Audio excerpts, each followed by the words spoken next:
So you're thinking about homeschooling. As with any journey, you have to figure out where you're going and how you want to get there. There are a few things you need to do before you can even leave for your journey. You need to pack your bags to get ready for your adventure. So let's start there. Let's get ready for our dyslexic homeschool adventure. First, you need to know that I have dyslexia myself. That school for me was far from an adventure, and there was no homeschooling involved. It is my hope to help you figure out how to do the best job that you can for your child who may have dyslexia while you homeschool. You've chosen to take this journey with your child, and I hope that you can have wonderful discoveries about each other that will result in academic success for your child. And please don't forget to enjoy the journey along the way. Ideally, everyone in the house is on board with this journey. It can be a challenge to move forward when the adults in the house have different plans for reaching the destination. Hopefully, you'll be able to come to a common ground so that your decision for the journey will help you reach your destination, which of course is academic success for your child. I started my homeschooling adventure when my youngest daughter was entering 3rd grade. I had taken a break from my job as a learning disabilities specialist in a public school to raise my children. In addition to working with my 3rd grader, I had a toddler at home. Immediately, I was thrilled with the idea of ignoring the school calendar and the morning alarm clock. I did a little research, and I chose a curriculum that looked like it would cover everything. After all, I didn't want to ruin my daughter by forgetting something. I knew from the very beginning that any children I had would likely have dyslexia, since both her father and I have dyslexia. My dyslexia was not severe enough to warrant being pulled out for my classes for additional assistance. But I do recall how hard it was for me to do everything. The teaching part was not new to me. Besides, how hard could 3rd grade be? Erica was quick to let me know if I was doing it right, or rather, when I was doing it wrong. I wish I had kept a running record of how many times I heard her say, "Miss Smith doesn't do it that way." Right away, Erica was telling me what I was doing wrong. So, I couldn't teach math the way Miss Smith did, but I could provide ample opportunities for her to explore her artistic side through craft activities that seemed to generate untold quantities of scraps on the floor and final products that delighted her. We were on our way, or so I thought. You might be tempted to jump in, just like I did, and do what I call school at home. In some cases, that may work. It's more likely, however, that continuing on the same path the school started will not bring you the results you're looking for. After all, there was a reason you made the choice to homeschool your child. Your child may tell you, "Miss Smith doesn't do it that way." That's okay. You don't have to do it that way either. Remember, there was a reason you made this choice. It's important to say a word about public and private schools. There are some amazing teachers and incredible school systems out there who are providing excellent opportunities for students with dyslexia to be successful. Unfortunately, that may not be the case for your child. My decision to homeschool my oldest daughter had nothing to do with the quality of teachers she had. In her school, Erica had been very fortunate to be in classes where teachers understood dyslexia and how it might impact her education.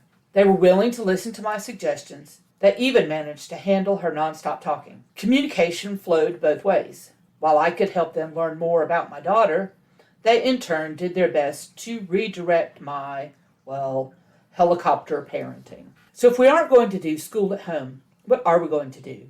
And how do you prepare for this journey? Here's the exciting part. You're going to start this adventure by finding the joy in learning. You're very familiar with the stress, tears, tantrums, and overwhelming feelings of homework time. You know what doesn't work. Now you get to be a detective and figure out what does work. You get to discover how to put the joy back in learning. Let me introduce you to Kurt. Kurt joined my homeschool because things weren't going well at his school, and due to my love of talking, everyone in my local homeschool group knew that I used to teach students with special needs. Someone put his dad in touch with me. Kurt had been in at least 2 schools and had been expelled from another one. By the time he was beginning 3rd grade, Kurt had experienced a lot of failure in his home life and his school life. He did not have a diagnosis of dyslexia, but it was clear that there were many issues. But what Kurt did have was a face that lit up when he smiled. He had experienced so much failure at school that if I pulled out anything that looked like schoolwork, he would shut down. He might even crawl under a chair. It didn't matter if I told him that I was 100% certain that he could do it. He was so sensitive that as soon as he perceived that he might fail, or even lose when playing a game, he would quit and walk away. I had to pay attention to the clues he was sending me. For him, most of the clues were in the form of behavior issues. In fact, that was what most people thought the problem was. I needed to find the best way to teach him. Initially, I had to eliminate anything that looked like school or games that would result in a clear winner or loser.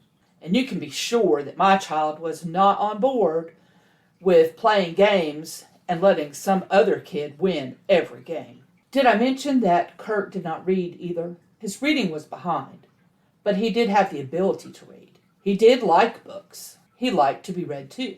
We would sit together on the couch, and I would read to him. I knew he liked this activity because he would scoot closer and closer to me. He always wanted me to read something. We also went to the library every week, and I would let him choose nearly any book. I wanted him to have a positive experience with literature. One day he comes in and he wants me to make a shuriken. A what? If you're listening and you know what that is, you were doing better than I was. Not only did I not know what a shuriken was, I did not know how to spell it either, which meant I wasn't going to be able to look it up. Well, I don't feel so bad about the spelling part, because it turns out it was a Japanese word that means hidden hand blade or throwing star. I don't know anything about them and most definitely didn't know how to make one. I finally learned that at home he had been watching things on YouTube. He finally showed me the video he had been watching on making a shuriken from paper. Just imagine weaponized origami.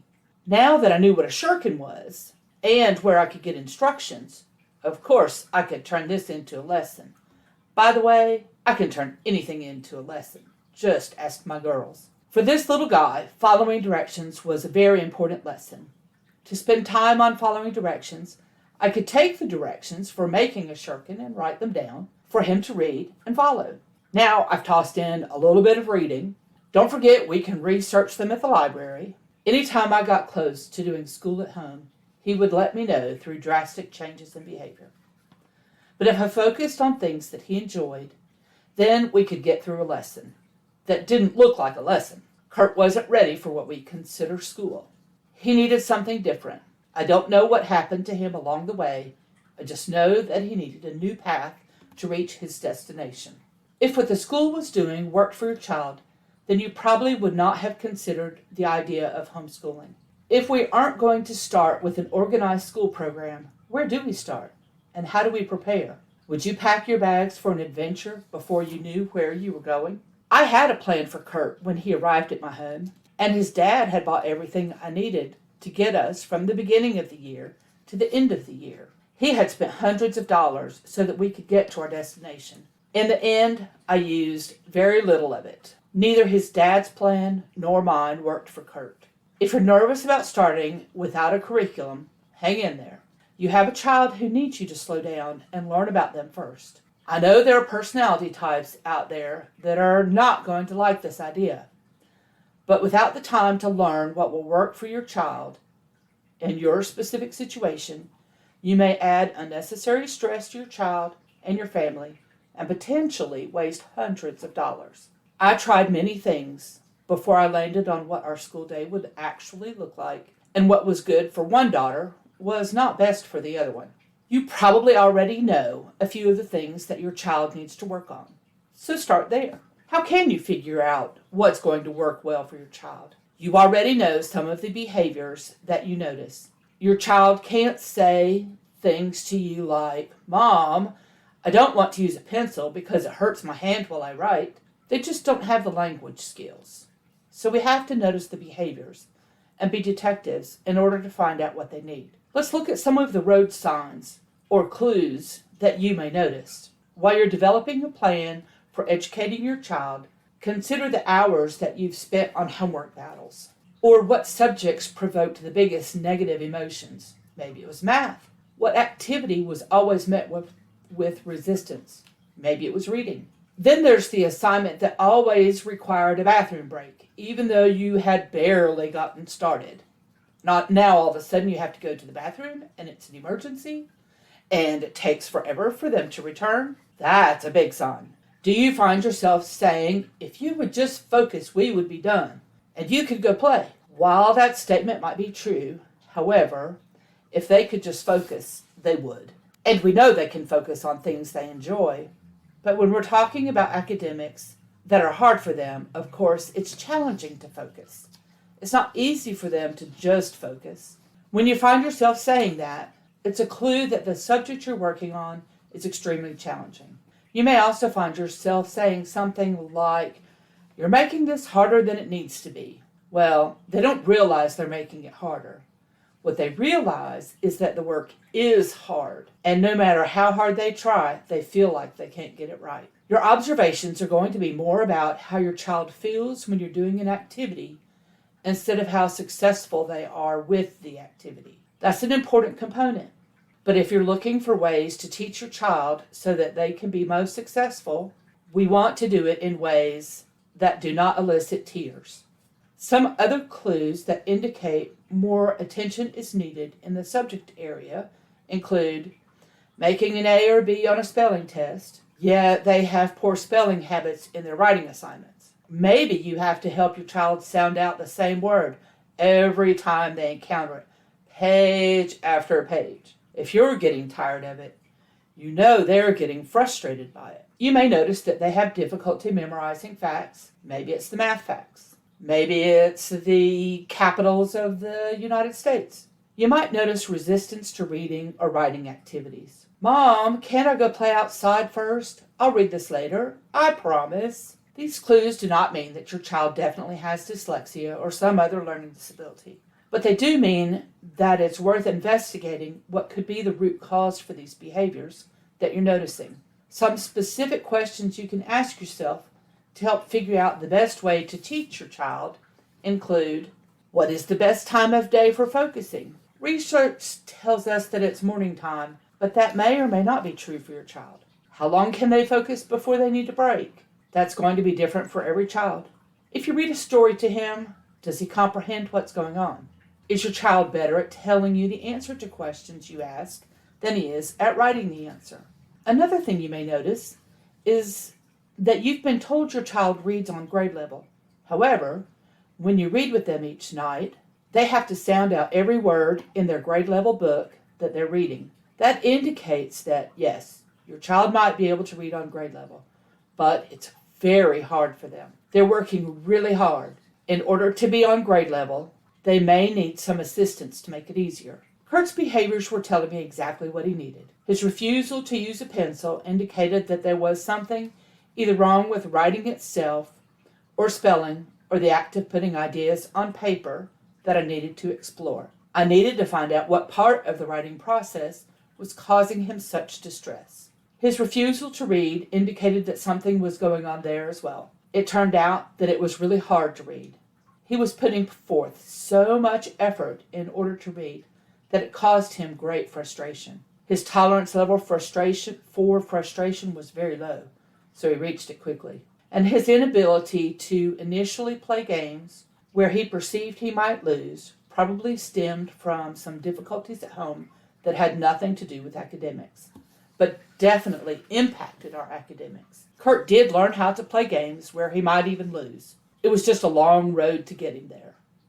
And I'm really proud of how patient my daughter was as we tried to teach Kurt how to be a gracious loser, and that losing wasn't so bad. Kurt did get to the point where he was dictating sentences for me to write, which meant that he was using his writing skills. He was just not using the pencil. And the shuriken was just the first of many weapon-like toys that I was able to use to get him to read, write, and research. I learned so much about backyard ballistics that I would have never learned with just my two sweet little girls had I not met Kurt. It was a fun part of my journey, but it sure was different. I hope that I've given you some information that will help you pack the bags you need.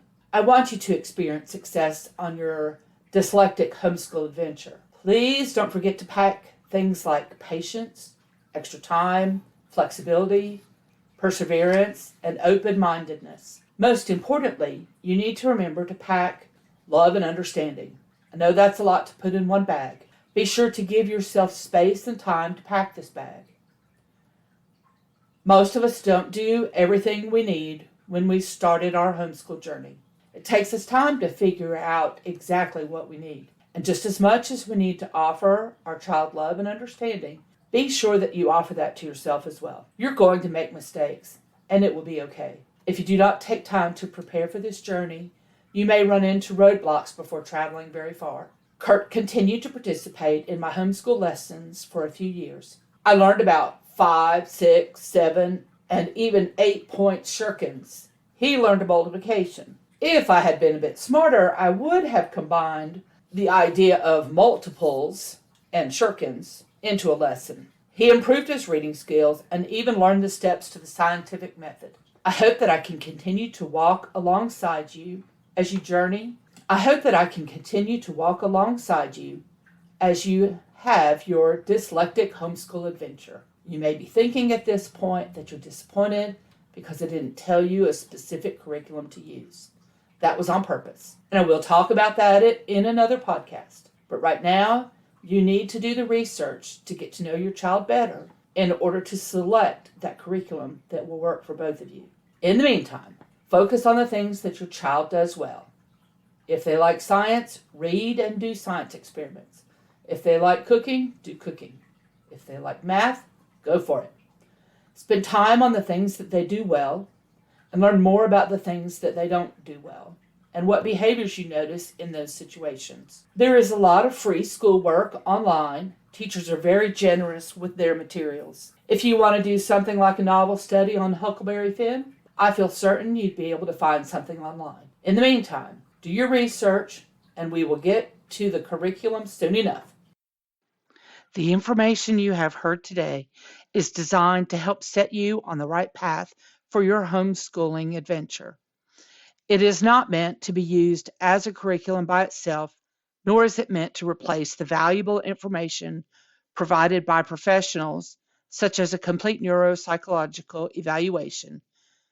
I do recommend consulting with your local professionals because as much as we want to be able to do everything for our child, there are situations where you do need the assistance of a trained professional in order to help your child achieve academic success.